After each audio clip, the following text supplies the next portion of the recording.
Il se raconte dans les débats sur la toile que l'infidélité des hommes est justifiée par l'insoumission de leur épouse, leur mauvais comportement, leur incapacité à les séduire comme il faut.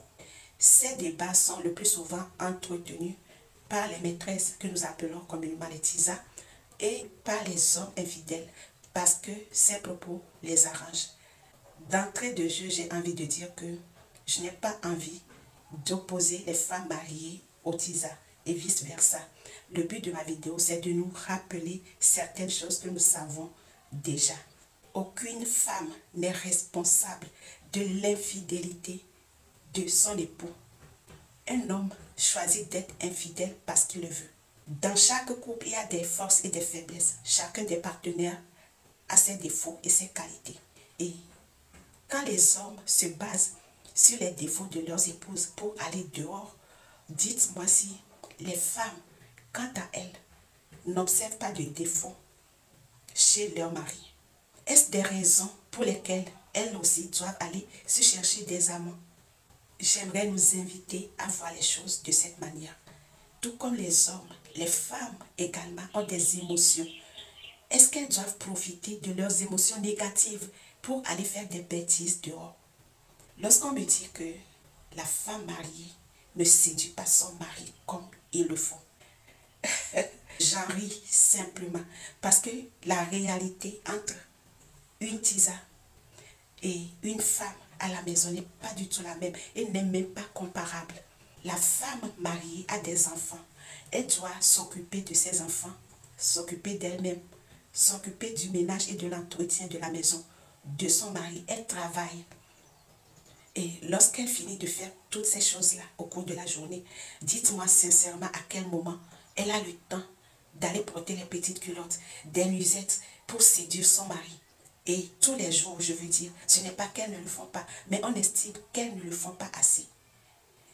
Quand on me dit que les femmes mariées ne séduisent pas assez leur mari parce que lorsque le mari revient du service ou bien le mari va à la rencontre de la tisa, c'est les bisous, les câlins, tout ça.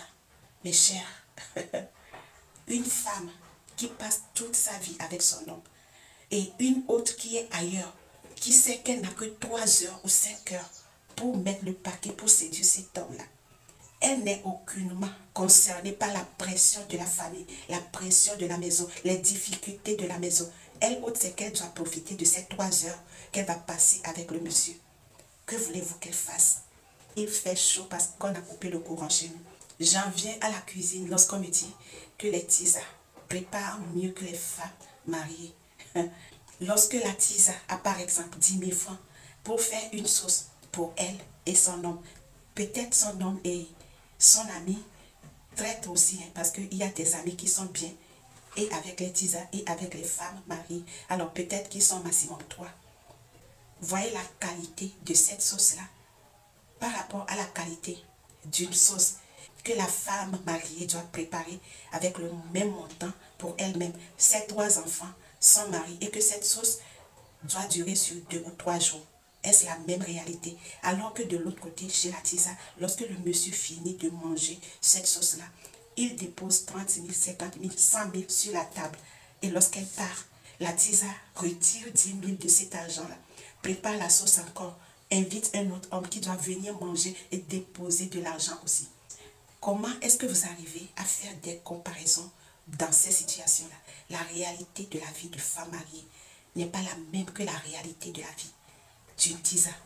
On est tous passés par là, on sait ce que c'est, alors ne nous mentons pas, ne nous voilons pas la face. Nous parlons sur cette toile-là pour parler.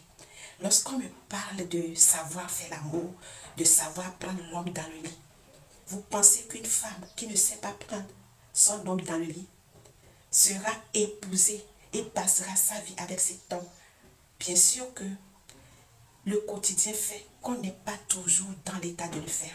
Et maintenant, j'ai une question à celles qui pensent être maîtres ou maîtresses du domaine, qui savent faire des positions karatéka, des positions grenouilles, toutes les positions du monde. Avec tout ça et avec tous les hommes qui passent, combien d'entre eux se sont engagés à partager effectivement nos vies? Alors, Arrêtons de faire cette comparaison. Surtout qu'aujourd'hui, nous savons qu'il y a une autre réalité. Ce sont les difficultés financières où les familles n'arrivent pas forcément à joindre les deux bouts, où tout est serré à la maison, où certaines femmes sont devenues les pourvoyeurs du foyer. C'est-à-dire c'est elles qui doivent ramener de l'argent pour nourrir toute la maison. Dans tout ça, là, où est-ce qu'elles vont trouver la force physique et mentale pour penser à la séduction à haute dose? Mes amis, arrêtez de faire des comparaisons. Lorsque vous êtes femme mariée, vivez simplement votre vie. Veillez à garder votre ménage en sécurité. Et lorsque vous êtes tisa, prenez soin de vivre votre vie de tisa avec cet homme-là, sans vouloir savoir ce qui se passe dans sa maison, sans vouloir faire de comparaison. Sinon, lorsque vous pensez que, parce que les femmes mariées n'arrivent pas à prendre suffisamment ou bien assez soin de leurs époux, qu'ils viennent dehors, c'est-à-dire, ces hommes-là sont en train de jouer et avec les femmes mariées et avec les tisas. Alors, à bon attendeur, salut.